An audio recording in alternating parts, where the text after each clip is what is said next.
All right, welcome everyone to basically the announcement of Tesla Energy. All right. So what I'm going to talk about tonight is about a fundamental transformation of how the world works, about how energy is delivered across the Earth. This is how it is today. It's pretty bad. So that sucks, exactly. I just want to be clear, because sometimes some people are like confused about this. This is real, okay? This is actually how most power in the world is generated with fossil fuels. And if you look at the curve, that's a famous curve, the Keeling curve, which shows the growth in CO2 concentration in the atmosphere. And every year it ratchets up. It gets higher and higher. And if we do nothing, that's where it's headed, to levels that we don't even see in the fossil record. So this is. Well, I think we collectively should do something about this, and not try to win the Darwin Award. For us and a lot of other creatures too. So the way the grid works today is you've got coal, you've got natural gas, nuclear, hydro, and then wind and solar, but not enough wind and solar, obviously. So that's sort of the grid typically in most countries. And then you'll know something, which is that there's quite a big difference in peak to trough usage. So the peak usage is typically at least twice the trough usage. So please bear that in mind. I'm going to reference that again later in the presentation. That's an important point. So what we're here to talk about is the solution. I actually think it's really a fairly obvious solution, but it's something that we need to do. And the solution is in two parts. Part one, the sun. we have this handy fusion reactor in the sky called the sun. Okay? You don't have to do anything. It just works. Shows up every day and produces ridiculous amounts of power. Okay? Now, a lot of people aren't clear on how much surface area is needed to generate enough power to completely get the United States off of fossil fuels. Most people have no idea. They think that it must be some huge amount of area, like maybe you need these satellites in space and like space solar power. If anyone should be in favor of space solar power, it should be me. But this is completely unnecessary because actually very little land is needed to get rid of all fossil fuel electricity generation in the United States. That blue square there is the land area that's needed to transition the United States to a zero carbon electricity situation. It's really not much. And most of that area is going to be in rooftops. So you won't need to disturb land, you won't need to find new areas. It's mostly just going to be on the roofs of existing homes and buildings. So I really think that image is an important one to bear in mind when people are thinking about solar power. Like, how much will it take? Is it going to take some enormous amount? No, it's just that blue square. Okay. Blue square. Now, the obvious problem with solar power is that the sun does not shine at night. So I think most people are aware of this. So this problem needs to be solved. We need to store the energy that is generated during the day so that you can use it at night. And also, even during the day, the energy generation varies. There's a lot more energy generated in the middle of the day than at dawn or dusk. So it's very important to smooth out that energy generation and retain enough so that you can use it at night. So now, what you may not have noticed in that earlier slide where I showed the blue square was that there was one red pixel. Okay, in the blue square was a red pixel. Now it's zoomed in so you can see that red pixel. That is the size of the batteries needed to transition all of the United States to being solar with batteries. Okay, it is a very tiny amount. Okay. 1 pixel, just remember that. 1 pixel is the size of the batteries needed for the United States to have no fossil fuel generated electricity. This is no room at all. So not a problem for solar or batteries. Now, the issue with existing batteries is that they suck, okay? They're really horrible. They look like that. They're expensive, they're unreliable, they're sort of stinky, ugly, bad in every way, very expensive. You have to get some sort of, you need to combine multiple systems. There's not one integrated place you can go and buy a battery that just works, which is what people really want to buy. So we have to come up with a solution. That's the missing piece. That's the thing that's needed to have a proper transition to a sustainable energy world. So the missing piece is what we're going to show you tonight.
All right.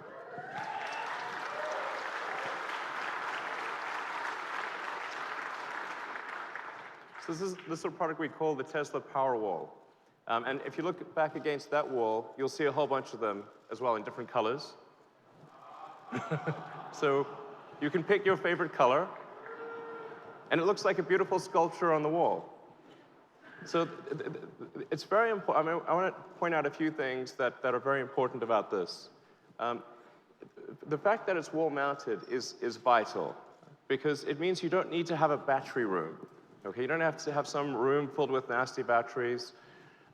It means that a normal household can mount this on their garage or on the outside wall of their house, and it doesn't take up any room. I mean, it's flat against the wall. It has all of the integrated safety systems, the thermal controls, the DC to DC converter. It's designed to work very well with solar systems right out of the box. And it addresses all the needs. If you're thinking about sort of buying a battery, what does this provide you? Well, it gives you peace of mind. So if there's a cut in the utilities, you're always going to have power, particularly if you're in a place that's very cold. Now you don't have to worry about being out of power if there's an ice storm. You can actually go, if you want, completely off-grid. You can take your solar panels, charge the battery packs, and that's all you use. So it gives you safety, security, and it gives you a complete and affordable solution. And the cost of this is $3,500.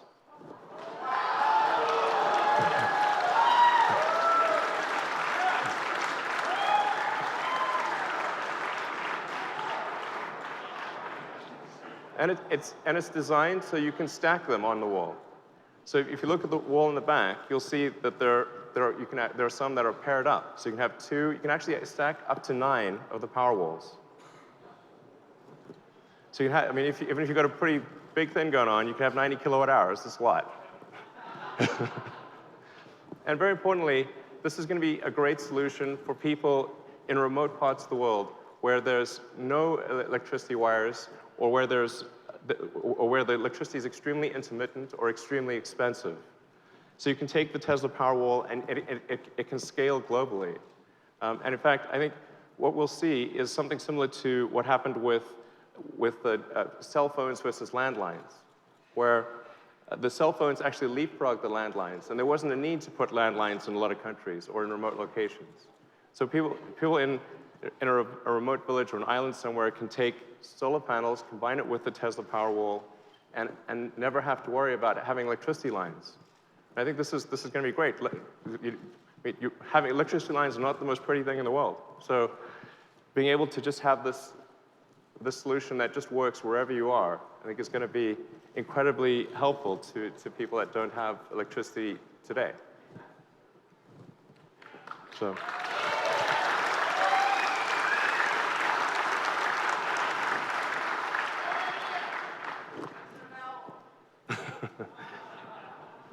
So you can order the Powerwall right now on the Tesla website. Actually, go to teslaenergy.com and you can order the Powerwall right now. And we're going to start shipping in approximately 3 or 4 months. And initially, the ramp will be slow because these packs will be made in our Fremont factory. And then next year, the ramp will go much higher as we transition to the Gigafactory in Nevada.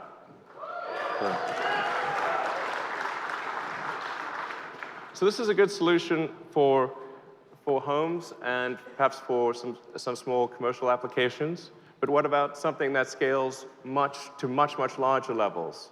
So for that, we have something else. So we have the Power Pack.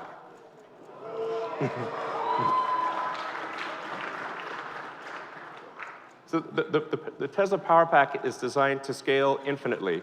So you can literally make this into a gigawatt-hour class solution. you could go gigawatt class or higher.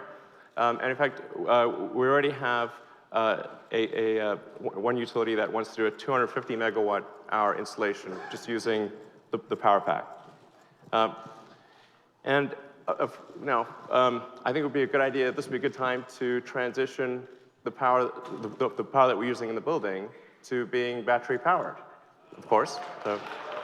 So let's go to the camera feed let's go check out the power meter.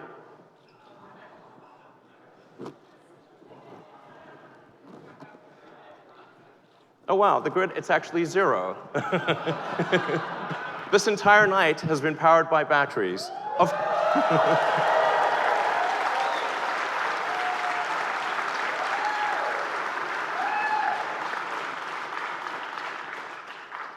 Not only that, the batteries were charged by the solar panels on the roof of this building.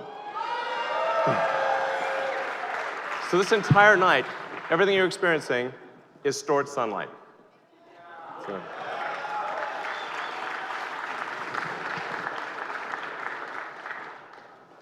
So when I say scalable, I really mean scalable. We can do gigawatt-class installations with the Power Pack. The whole system is designed, literally designed for infinite scalability. So we could power a small city like Boulder with a gigawatt-hour class pack, and we can keep going here.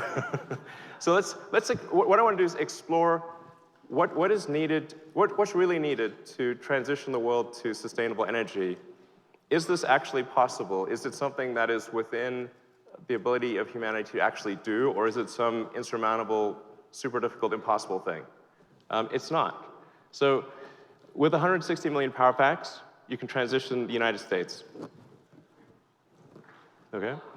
With 900 million, you can transition the world. You can basically make all electricity generation in the world renewable, and primarily solar, which will be. So, and then going a little further, if you wanted to transition all transport and all electricity generation and all heating to renewable, you need approximately 2 billion power packs.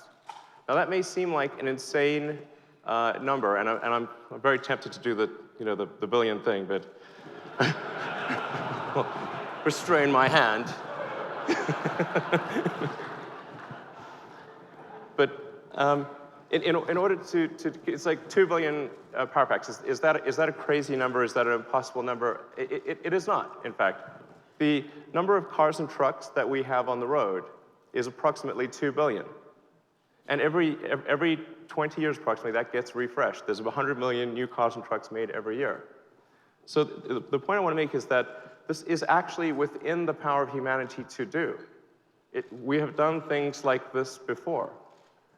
And so it's not impossible. It is really something that we can do.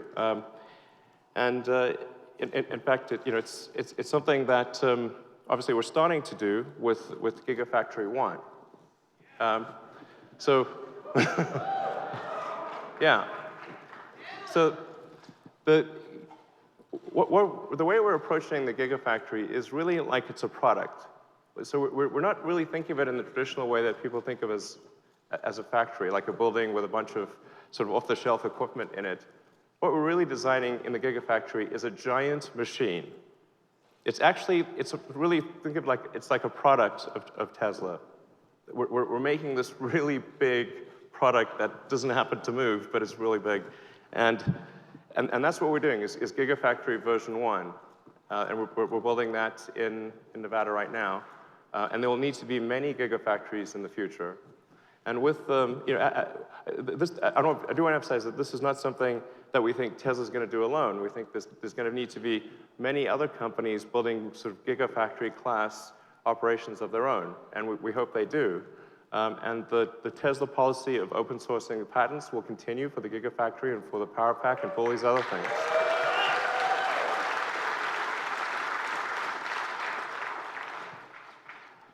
So we want to show people, most importantly, that this is possible.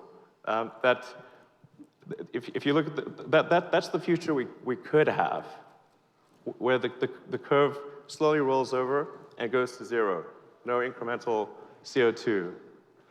That's the future we need to have, and that's something that and the path that I've talked about, the solar panels and the batteries. It's the only path that I know that can do this, and I think it's something that we must do, and we can do, and that we will do.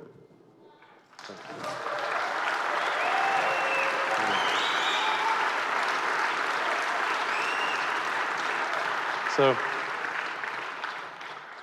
thank you all for coming tonight, and I hope you had a great time. Thanks.